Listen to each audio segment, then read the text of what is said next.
We're going to install the mid-chassis brace here, or the harness bar, whatever you want to call it. Tools for this are going to be a flathead screwdriver, 17 mil, and a Torx 25. So I've already taken this side apart. You can go to this side here. Now we're going to start at the front. It's going to be easiest to push the seat all the way forward and then tilt it all the way forward. And now we're going to try and take this plastic panel off. So we need the flathead screwdriver. We're going to try and get under the rubber here and then just pry up. Now enough to get your hand in there. Pull straight up. And then this part here will just slide off, but we're not quite there yet. Keep going with this. Just go across here, get those out. Now we can go to the back and continue. Now on this piece here, that just comes out. We can move the seatbelt out of the way. Then on this side, we have to unhook this piece, which just slides in. There we go. And now for this back piece here, kind of try to get under it, and then just get in to release this clip. On this side.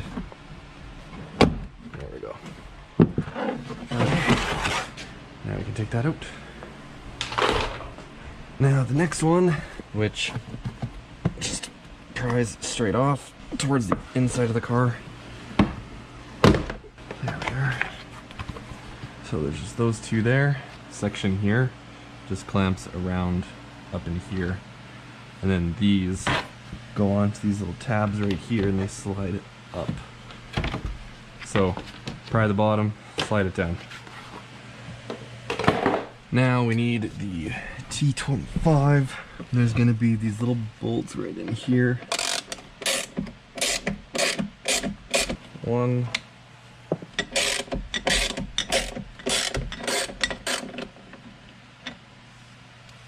There we go. Now this just pries off. And then you just have to kind of hook it and then down. Come on, let's go. Little clamps up here. There we go. Pull the seatbelt down so I can sit on the floor over here. So now this is a 17. Ooh. Okay. According to other forms, where you connect it onto the bottom is supposed to also be where the seatbelt attaches. However, on this, it's recessed way in. The things online say to attach it where the seatbelt attaches, which is right down here, this guy at the bottom. However, when you attach that, bigger one goes down. If I'm able to attach that there, one, it hits. So it's gonna have to get spaced out an extraordinary amount. And two, you don't really have much adjustment as to where this actually goes. We're gonna be using these upper ones here because that's just like a clean shot. And we can mount it to wherever we need to go on the bar. Now, the bolts included with the kit, these are your three variants. The factory ones have a larger thread pitch than all of them. So all of the bolts included are no good. Let's play with some junk, and I don't actually think I'm gonna need to get any hardware. You might have to, depending on how you're gonna be doing this. So these bolts right here are a lot longer, and I don't have back seats anyway, but also, just looking at the thread pitch in these bolts, this one here is the bolt from the bottom of the seatbelt. This bolt here is the one that holds the entire seatbelt like roll, I guess, actuator. When the airbag goes off, it trips and locks this in place. So the entire weight of you is still being held by this into these two pieces of sheet metal with this tiny little bolt. So why the hell the seatbelt needs a super long one is beyond me. Especially when the buckle is also held in with a much smaller screw, and then up here we just have these tiny little things right into the B-pillar. I don't know, I feel like these bottom bolts are overkill. They don't need to be that long. And considering I don't have back seats, I took these ones out and I put that one in instead. And this is the bolt that's out of it. So it ends up being a longer bolt that we could salvage. However, This one from the bottom is even longer than that one. So now we have options. So the rear can go back together with these ones. That's what I'm gonna do first. I'm gonna take these ones out, which are gonna be these black ones here, and I'm gonna try to assemble it with these black ones. Now, when I'm putting these ones in, if for whatever reason it's not enough and this doesn't have enough position, I guess, or articulation to move, so that right there would be flat. But if that's not enough to go over and it needs to go over more, or it needs to go over less, perhaps, less would be the issue, I'm gonna have to space this out, and if I do that, I'm gonna need more length. So then I'm going to be using these ones, which are the ones from the bottom. Now, if I end up using the longer ones for the bottom, I'm just gonna put these ones back in here, and realistically, I'm only losing like 5 to 7.5 mil of thread, which is basically nothing. So the car actually comes with everything if you just kind of move some bolts around. So I'm not gonna actually have to buy new bolts. Also, this one here, the top one, had more than enough thread to thread in and still have this on. Like, this is tight in there, and we still have play because it hasn't been torqued down yet. Also, for whatever reason, this still means that I can adjust the seatbelt, although I'm not sure how that's gonna work once the bar is on, because that's actually gonna be holding it here. Once this is set, your seatbelt doesn't move anymore. So for the meantime, what I'm gonna do is start doing this side here. And for ease of access, I'm just taking all of the plastic off, because once this is back in, I need to line this thing back up. I have to get it back in, and then I'm gonna have to cut a slit in here to go around where this is gonna be coming out. But when I do that, I wanna have it as small as possible. So I'm just gonna size these up after the fact. So to take these plastic things off entirely, I need the 17. And now we're gonna take the seatbelt bolt out at the bottom here. This is a long bolt. There we go. Now we have the seatbelt off. Get the buckle, turn the buckle sideways, shove it through. And then again with this, just shove it through. Now we have everything ready to go. This is just gonna hang out now. We're gonna put that bracket in the top with the black bolt that had the collar on it, this guy here. So it's gonna go through the seatbelt first, so the collar still remains on the seatbelt. Take this bracket, put this on. You can see that there's tons of thread left behind it. And now we're going to put this in, trying to hold all of the weight.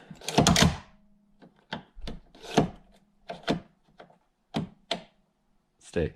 Gotta try and thread this in. Oh my god, stop. Start it. Okay, we're good. I'll get that 17 again. So now we can move that around. Got some weight on it, so it'll stay down.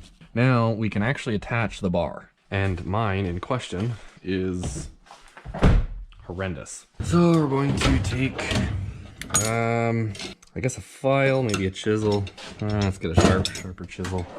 And a hammer. Now what we're gonna wanna do, and we have to get rid of the flashing that's in here.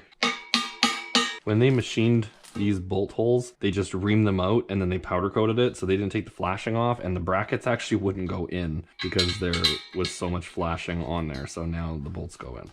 Or I mean, well, the bolts always went in. Now the bracket will go in because they've cleared the flashing off. So now again, this side, I don't know if you can see it in there, but like if I slide this in, it hits. So that's what we're chiseling away. You can see some of it there, hopefully. So that's nice and clean. Perfect. This go in the car. I'm gonna have to loosen these up a little bit so I have some play. There, so now we have some play. Got some play, excellent. Now this can go in. Oh, just like that. Slides in like nothing. Just like that.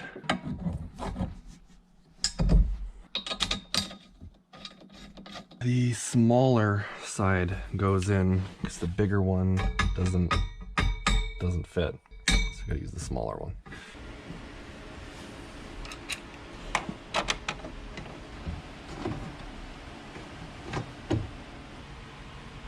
That works. We have bolt, washer through here, and then nut. Yeah. So this is a, let's try 13. Nope, 14. Of course, it's a goddamn Honda shit. Okay, so it's a 14 and a 13. That's not gonna be confusing. So we need a 13, and I don't have a 14 mil wrench. Excellent. So we will use a 3/8 ratchet that we have in there. Now I need the 17 with the rear seatbelt bolt. Now this bolt go in the rear seatbelt.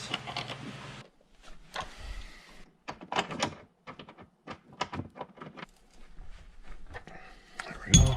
Now I need this guy and the seat belt, which will go down here.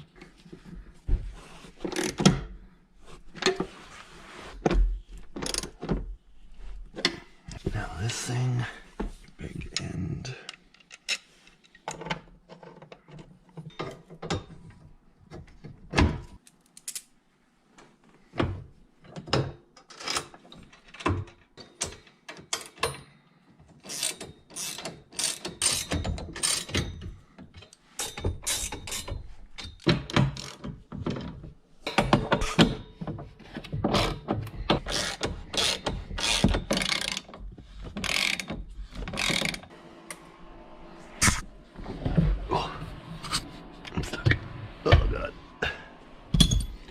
I just need whatever Allen head that is. And it is an 8.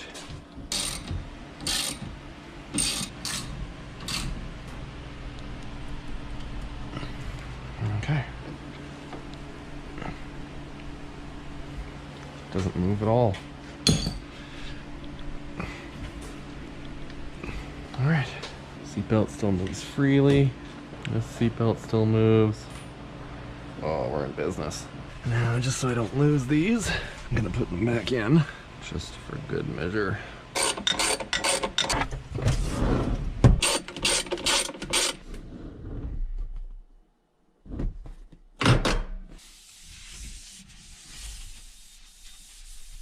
So that's that. Harness bar install, mid chassis brace. I really have nothing else about it. That wasn't that hard to install. I mean, the kit was absolutely horrendous because it didn't come with anything that I needed. I had to recycle bolts from the rear seatbelts, use those in the front seatbelt, use front seatbelt bolts in other places where they weren't supposed to be. We got it all finished, and it doesn't look too bad. It still looks like absolute hell because the quality control wasn't there, but I think it was about 100 bucks Canadian. It's almost $70 US, and I mean, like, this thing is just absolutely horrendous. Like, what the hell is that? Now, the seller who sold me this, the eBay app glitched out, and it ended up sending me, or it ended up ordering 2 of them, and I only needed 1. So I contacted the seller before they shipped. Like, I contacted them immediately, and I said, hey, eBay glitched out. I only wanted 1 of these. Can you cancel the other order? Instead of responding to my email and saying, okay, yeah, we'll just ship 1 of them. No problem. They shipped both of them. So I had to message the seller again and say, hey, I messaged you before these shipped, and I said that I only wanted 1 of them. So if you could cancel 1 of them, and they didn't respond again. So I opened an eBay dispute. eBay decided to allow me to return them, but I have to pay return shipping because apparently it was my fault that I placed 2 orders, even though the app glitched out, and I had screenshots of the app glitching out showing that my order wasn't placed. 1 of them was canceled. None of the things that I ordered he had even shown up in my purchase history. So there was a huge glitch with the eBay app that ended up resulting in 2 of these. However, when they allowed me to return it, they have a shipping quote that goes directly through them that you have to pay for with UPS. No, USPS, because this is from the States. The return shipping quote was $75 US, and I paid $66 US for this with free shipping. So it was literally more than the item itself to send it back. So I just ended up keeping the second one, which is in the box over there. I don't know if you can see it, but kind of worked out because with the quality control being so bad on this, this was basically to mock this up and to fit this to make sure that it all fits before I put the work into the other one. So now the other one, I'm going to grind down, I'm going to fix all the welds, I'm going to make it nice. There's little like marks and stuff, like machining marks where they just took an angle grinder and they didn't do anything nice. Like you can see like just a pile of weld right here. And then there's like missed spots over here. So like really not that good. There's also tons of stuff in the powder coating. You can see little dots or whatever. And then like I showed you with the flashing that was from the bolt holes there. Here's another one. There's a hole directly through there on that bracket. They missed the weld here. They completely missed the weld in this corner. I don't think you can see that. But yeah, basically this is made as cheap as possible, and the price definitely reflects the quality. 66 US with the import tax is about 100 and something, 100 and change. Let's say 110 bucks, because I also had to drive all the way down there to pick this up. So 110 bucks Canadian, not too shabby.